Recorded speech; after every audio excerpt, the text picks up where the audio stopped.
ಇತ್ತೀಚಿನ ಕಾಲದಲ್ಲಂತೂ ಒಂದಕ್ಕಿಂತ ಹೆಚ್ಚು ಸಿಮ್ ಕಾರ್ಡ್ ಅನ್ನ ಬಳಸಬೇಕು ಅಂದ್ರೆ ಅದು ಎಷ್ಟು ಕಷ್ಟ ಆಗುತ್ತೆ ಅನ್ನೋಂಥದ್ದು ಎಲ್ರಿಗೂ ಕೂಡ ಗೊತ್ತಿರುವಂತಹ ವಿಚಾರ.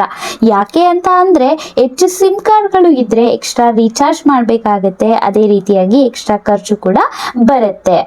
ಆದ್ರೆ ಕೆಲವೊಬ್ರು ಸಿಮ್ ಅನ್ನ ಮೇಂಟೈನ್ ಮಾಡ್ಲೇಬೇಕಾಗತ್ತೆ. ಹಾಗಾಗಿ ಏನ್ ಮಾಡ್ತಾರೆ, ಒಂದು ಪ್ಲಾನ್ ಏನ್ ಬರುತ್ತೆ ಅನ್ಲಿಮಿಟೆಡ್ ಪ್ಲಾನ್ ಇಂದ ಒಂದು ಸಿಮ್ಗೆ ರೀಚಾರ್ಜ್ ಮಾಡಿಸ್ತಾರೆ, ಇನ್ನೊಂದು ಸಿಮ್ಗೆ ಕಡಿಮೆ ಬೆಲೆಯ ಪ್ಲಾನ್ ನ ನೋಡ್ತಾ ಇರ್ತಾರೆ.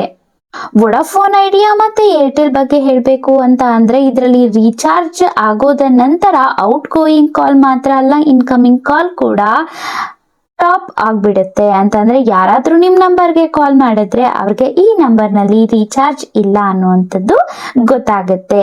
ಇನ್ನು ಮುಂದೆ ಅವರು ನಿಮ್ಗೆ ಕಾಲ್ ಮಾಡೋದು ಕೂಡ ಬಿಟ್ಬಿಡಬಹುದು. ಹಾಗೇನೆ ನೀವೇನಾದ್ರೂ 3 ತಿಂಗಳು ಸಿಮ್ ನಲ್ಲಿ ಯಾವುದೇ ರೀಚಾರ್ಜ್ ಮಾಡದೆ ಇಟ್ರೆ ಸಿಮ್ ಸಂಪೂರ್ಣವಾಗಿ ಡಿಸ್ಕನೆಕ್ಟ್ ಆಗಬಹುದು. ಮತ್ತೆ ಆ ಒಂದು ನಂಬರ್ ಬೇರೆಯವರ ಹೆಸರಿನಲ್ಲೂ ಕೂಡ ಕೊಡಬಹುದು. ಆದ್ರಿಂದ ಸಿಮ್ ಅನ್ನ ಆಕ್ಟಿವ್ ಆಗಿ ಇಡಬೇಕು ಅಂತ ಅಂದ್ರೆ ಕನಿಷ್ಠ ಅಂತ ಅಂದ್ರೂ ಕೂಡ ಕಡಿಮೆ ಬೆಲೆಯ ರೀಚಾರ್ಜ್ ಪ್ಲಾನ್ ಗಳನ್ನ ಹುಡುಕಿ ಅದನ್ನ ರೀಚಾರ್ಜ್ ಮಾಡಬಹುದು ಅಂತದನ್ನೇ ನಾನು ನಿಮ್ಗೆ ತಿಳಿಸ್ಕೊಡ್ತೇನೆ.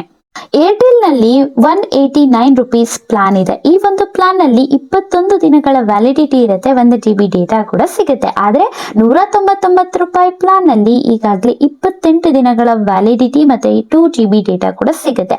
ಹಾಗಾಗಿ 189 ರುಪೀಸ್ ಪ್ಲಾನ್ ಏನಿದೆ ಅಲ್ವಾ, ಅದು 199 ರೂಪಾಯಿಗಿಂತ ಅಷ್ಟೇನು ಲಾಭದಾಯಕ ಅಲ್ಲ ಅಂತ ಹೇಳ್ಬಹುದು.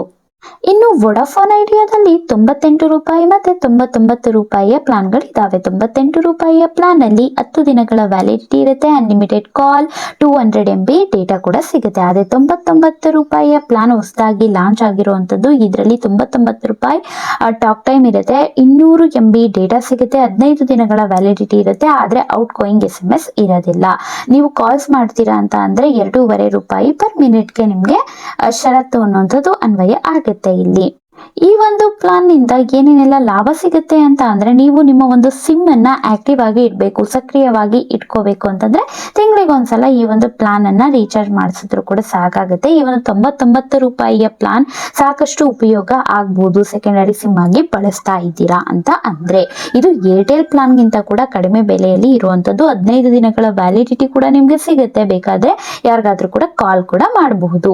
ಇನ್ನು ಜಿಯೋ ಬಗ್ಗೆ ಹೇಳಬೇಕು ಅಂತ ಅಂದ್ರೆ ಜಿಯೋದಲ್ಲಿ 189 ಪ್ಲಾನ್ ನಲ್ಲಿ 28 ದಿನಗಳ ವ್ಯಾಲಿಡಿಟಿ ಇರುತ್ತೆ, 2 GB ಡೇಟಾ ಮತ್ತೆ Jio TV, Jio cloud subscription ಕೂಡ ಉಚಿತವಾಗಿ ಸಿಗುತ್ತೆ. ಅಲ್ಲದೆ ಜಿಯೋ ನಂಬರ್ ನಲ್ಲಿ ರೀಚಾರ್ಜ್ ಮುಗಿದ್ರೂ ಕೂಡ ಇನ್ಕಮಿಂಗ್ ಕಾಲ್ ಅನ್ನುವಂಥದ್ದು ಸ್ಥಗಿತ ಆಗಿರೋದಿಲ್ಲ, ಇನ್ಕಮಿಂಗ್ ಕಾಲ್ ಅಂತೂ ಬರ್ತಾ ಇರುತ್ತೆ. ಹಾಗಾಗಿ ಜಿಯೋ ನಂಬರ್ ನಲ್ಲಿ ನೀವು 3 ತಿಂಗಳವರೆಗೂ ಕೂಡ ಯಾವುದೇ ರೀತಿ SMS ಕಾಲ್ ಪಡ್ಕೊಳ್ತಿದ್ದೀರಾ ಅಂತ ಅಂದ್ರೆ ಆಕ್ಟಿವ್ ಆಗಿ ಇರುತ್ತೆ. ಆ ಒಂದು ನಂಬರ್ ಡಿಸ್ಕನೆಕ್ಟ್ ಆಗೋದಿಲ್ಲ. ಆದ್ರೆ ಇನ್ಕಮಿಂಗ್ ಕಾಲ್ಸ್ ಕೂಡ ಬರ್ತಿಲ್ಲ, ಔಟ್ ಗೋಯಿಂಗ್ ಕೂಡ ಇಲ್ಲ. ಎರಡೂ ಕೂಡ 3 ತಿಂಗಳ ಕಾಲ ನಿಮ್ಗೆ ಏನಾದ್ರೂ ನಿಷ್ಕ್ರಿಯವಾಗಿ ಇತ್ತು ಅಂತ ಅಂದ್ರೆ, ಬರ್ತಾನೆ ಇಲ್ಲ, ಹೋಗ್ತಾನೂ ಇಲ್ಲ ಅಂತ ಅಂದ್ರೆ ಜಿಯೋ ಕೂಡ ಆ ಒಂದು ನಂಬರ್ ಅನ್ನ ಆಫ್ ಮಾಡಬಹುದು. ಒಟ್ನಲ್ಲಿ ನೀವು ಒಂದಕ್ಕಿಂತ ಹೆಚ್ಚು ಸಿಮ್ ಅನ್ನ ಬಳಸ್ತಾ ಇದ್ದೀರಾ ಅಂತ ಅಂದ್ರೆ ಆ ಒಂದು ಸಿಮ್ ಅನ್ನ 3 ತಿಂಗಳಿಗೊಮ್ಮೆ ನೀವು ರೀಚಾರ್ಜ್ ಮಾಡಿಸುವಂತದ್ದು ಒಳ್ಳೇದು. ಯಾಕೆ ಅಂದ್ರೆ ಆಕ್ಟಿವ್ ಆಗಿ ಇಟ್ಕೋಬೇಕು. ಸೊ 99 ರೂಪಾಯಿಯ ವೊಡಾಫೋನ್ ಐಡಿಯಾ ಪ್ಲಾನ್ ಕೂಡ ಇದೆ, ಅಥವಾ ಜಿಯೋದು 189 ರುಪೀಸ್ 189 ರೂಪಾಯಿಯ ಪ್ಲಾನ್ ಉತ್ತಮ ಆಯ್ಕೆ ಅಂತ ಹೇಳ್ಬೋದು. ಸೊ ಈ ಒಂದು ವಿಡಿಯೋ ನಿಮ್ಗೆ ಏನಾದ್ರೂ ಇಷ್ಟ ಆಯ್ತು ಅಂತ ಅಂದ್ರೆ ಲೈಕ್ ಮಾಡಿ, ಚಾನಲ್ ಅನ್ನ ಸಬ್ಸ್ಕ್ರೈಬ್ ಮಾಡ್ಕೊಳ್ಳಿ. Thank you for watching.